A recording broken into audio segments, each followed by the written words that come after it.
మనకిక్కడ పెద్ద జబ్బు ఏమిటంటే ఈ దేశంలో కులం ముందు పుట్టగానే ఆ కులం వాళ్ళకి ఏమీ రాదా, ఇదో పెద్ద కామెంట్ ఇక్కడ. ఓ కులం వాడికి అన్నీ వచ్చేస్తాయా, ఇంకో కులం వాడికి రాకుండా పోతే ఎంత దౌర్భాగ్యమైన ఆలోచన అండి అసలు ఇది. మన సంస్కృతిలో ఎక్కడా లేదే, వేదం శాస్త్రంలో ఎక్కడా లేదే కులాన్ని గురించి అంత ప్రాధాన్యం ఇవ్వమని. పూర్వకాలంలో ఎక్కడైనా కులం అంటే కుటుంబం అమ్మ, గురుకులం, రఘుకులం. రఘుకులం అంటే రఘు వంశం, గురుకులం అంటే గురువు గారి ఇల్లు. క్యాస్ట్ కాదండి, క్యాస్ట్ అనే దరిద్రపర్థం ఒకటి లాగారు ఇక్కడ. మనకి ఇక్కడ విచిత్రం ఏంటంటే పుట్టుకతోనే కొంతమందికి అన్నీ వచ్చేస్తాయండి. పలానా కులం అండి, ఆడే ఎంత పడినా రాదండి అని దిక్కుమాలిన పోలికలను చెప్తారు. అదేమిటమ్మా, ఇవాళ విద్యార్థుల్లో అన్ని కులాల వాళ్ళు ఉన్నారు, అన్ని మతాల వాళ్ళు ఉన్నారు, అందరికీ అన్నీ వస్తున్నాయి. దయచేసి వెర్రి వ్యాఖ్యానాలు విరమించుకోవాలండి. అందరికీ అన్నీ వస్తాయి, అందరికీ అన్నీ వస్తాయి, కష్టపడితే అన్నీ వస్తాయి.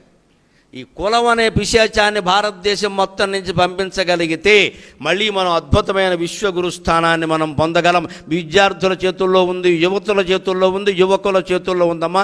చిన్నవాళ్ళైనా మీకు నమస్కారం పెట్టుకోతున్న కుల పిశాచాన్ని సమాధి చేయండి, దేశం బాగుంటుంది, దేశం బాగుంటుంది ఖచ్చితంగా. కనీసం యువతి యువకుల్ని నా పిల్లలుగా భావించి నేను చెప్తున్నానమ్మా, నా పిల్లలిద్దరికీ నేను శ్రీ గురజాడ అని పెట్టా. మా కులం వ్యక్తమయ్యే మాట నేను పెట్టను. శ్రీశ్రీ అంటే ఏ కులమో మీరు తెలుసుకోవాల్సిందే, తెలియదు. ఒక కవి పేరు పెట్టా, నేను సాహిత్యవేత్తని. అది కూడా సంక్షిప్తనామం. ఆయన పేరు శ్రీరంగం శ్రీనివాసరావు, కానీ నా పెద్ద కొడుకు నేను శ్రీశ్రీ మీద నాకు ఆ కవిత్వం అంటే ఇష్టం. రెండో వాడికి గురజాడ అప్పారావు గారి పేరు పెట్టా. అప్పారావుని పెడితే అప్పిగా అని పిలుస్తారు అందరూ, అందుకని గురజాడ అని పెట్టా. నేను కులవాచకం వచ్చే పేరు పెట్టలా. యువతరానికి నమస్కారం పెట్టి కోరుతున్నా, మీ పేర్ల వెనకాల ఉండే కులవాచకాలు తొలగించుకుని పేరు మార్చుకోండి. దేశం బాగుంటుంది, దేశం బాగుంటుంది, దేశం బాగుంటుంది.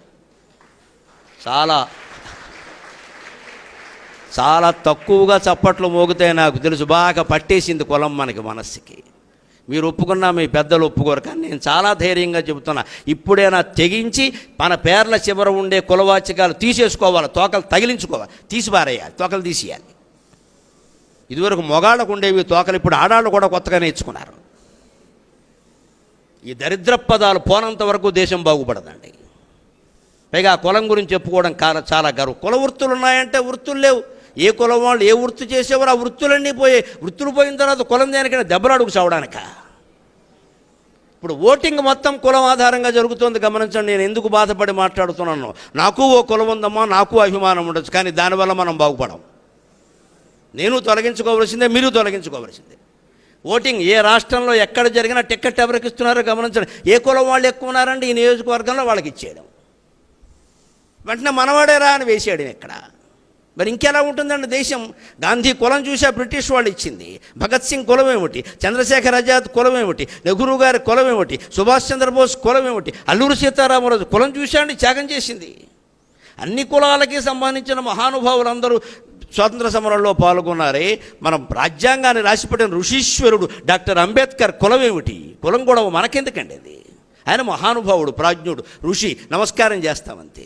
అసలు ఆ రాజ్యాంగాన్ని రచన చేయడం ఎవడి వల్ల అవుతుందమ్మా? అంబేద్కర్ దైవాంశ సంభూతుడు కాబట్టి రాశాడు. అక్కడ సామాన్యుడి వల్ల అయ్యే పని అది. రాజ్యాంగ కమిటీకి ఆయన ఉండి ఆయన రాశాడు కాబట్టి ఇవాళ రాజ్యాంగాన్ని మనం అనుసరిస్తున్నాం ఇక్కడ. లేకపోతే ఏముంది ఇక్కడ చెప్పుకోవడానికి? అందరికీ ఇవాళ కులాలు అంటగట్టారు, మహానాయకులకు కూడా. ఈ కుల వ్యవస్థని, కుల పక్షపాతాన్ని, కుల సంకుచితత్వాన్ని యువతి యువకులే తీసేయగలరు ఖచ్చితంగా. పెద్దాళ్ళు అంగీకరించే విషయం కాదు ఇది. అందుకే నేను యువతి యువకుల సభలోనే చిన్నవాళ్ళైనా నమస్కారం పెట్టి కోరుతున్నా, ఈ కుల పిశాచాన్ని దేశాన్ని నుంచి పారద్రోళ్ళు బంగాళాఖాతంలో కలిపేయండి. భారతదేశం బ్రహ్మాండంగా ఉంటుంది, ప్రతి రాష్ట్రము బాగుంటుంది ఖచ్చితంగా.